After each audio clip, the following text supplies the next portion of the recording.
შინაური ცხოველების ყოლა ძვირდება ახალი ინიციატივით, რომელიც საკრებულოში შევიდა, მეპატრონე ვალდებული ხდება ძაღლები და კატები ყოველწლიურად დაარეგისტრიროს. იდენტიფიკაციისთვის კი მიკროჩიპი, ტატუირებით ან სპეციალური ყელსაბამით უზრუნველყოს. ახალი რეგულაციების დარღვევის შემთხვევაში ცხოველის პატრონს სანქციები დაეკისრება. გაურკვეველ მომსახურებაში უნდა გადავიხადოთ ფული. სოფო ბერიშვილისთვის გაუგებარია თბილისის მერის ახალი ინიციატივა, რომელიც მეპატრონებს შინაური ცხოველების ყოველწლიურ რეგისტრაციას ავალდებულებს. ბერიშვილს 3 ძაღლი ჰყავს. ახალი რეგულაციით კი მას რეგისტრაციასთან ერთად მათთვის მიკროჩიპის, ტატუირების და ყელსაბამის გაკეთება მოუწევს. ყოველწლიურად უნდა მოვახდინო პერერეგისტრაცია, იმიტომ რომ დარწმუნდეს, რომ ჩემი ძაღლი არის ცოცხალი. რაც ამის საშუალებას აბსოლუტურად საკმარისად მაძლევს, აი ეს ჯანმრთელობის მოწმობა, სადაც აქვს ჩაკრული, რომ ეს ძაღლი ყოველწლიურად იცრება. ამას ძალიან ბევრი არ გააკეთებს და ეს გამოიწვევს ძალიან ბევრი ცხოველის ქუჩაში გაგდებას. ახალი რეგულაციების შემოღების აზრს ვერ ხედავს ვეტერინართა ნაწილიც. ისინი ინიციატივის ავტორებს ჯერ ცხოველთა ელექტრონული ბაზის შექმნას და სისტემის გამართვას ურჩევენ. ვფიქრობ, რომ ეს არის ალბათ არამიზნობრივი ხარჯვა. შემდგომ კარგი ჩავარყენეთ ჩიპი. სად არის ელექტრონული ბაზა? სად არის განაცხადის შესავსები? ანუ ამას ყველაფერს ჭირდება დრო.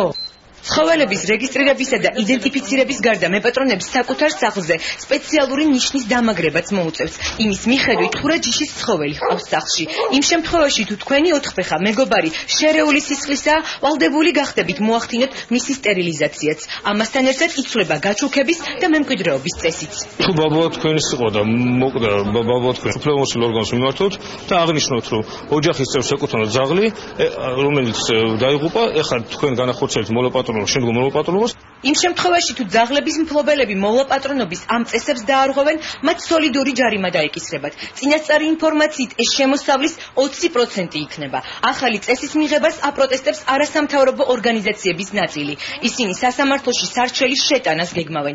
მათთვის ახალ რეგულაციებთან ერთად მიუღებელია ის განსაზღვრებაც, რომელიც სოციალური სტატუსის მქონე პირებს ეხებათ. მათი განმარტებით სტატუსის მქონე პირებს შინაური ცხოველის ყოლის უფლება ერთმევათ. დოკუმენტში რაც წერია პირდაპირ რომ სოციალურად დაუცველი სტატუსი ნიშნავს იმას, რომ არ უნდა ყავდეს ცხოველი.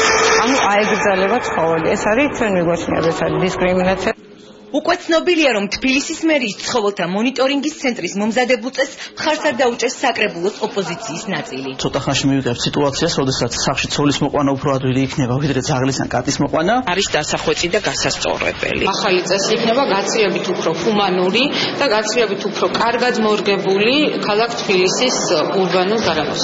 იმ შემთხვევაში, თუ საკრებულო ახალ დადგენილებას დაამტკიცებს, მეპატრონებს ამ რეგულაციებთან ერთად ძაღლების გასეირნების დროს დილის 9 საათიდან საღამოს 21 საათამდე ალიკაპის გამოყენებაც მოუწევთ.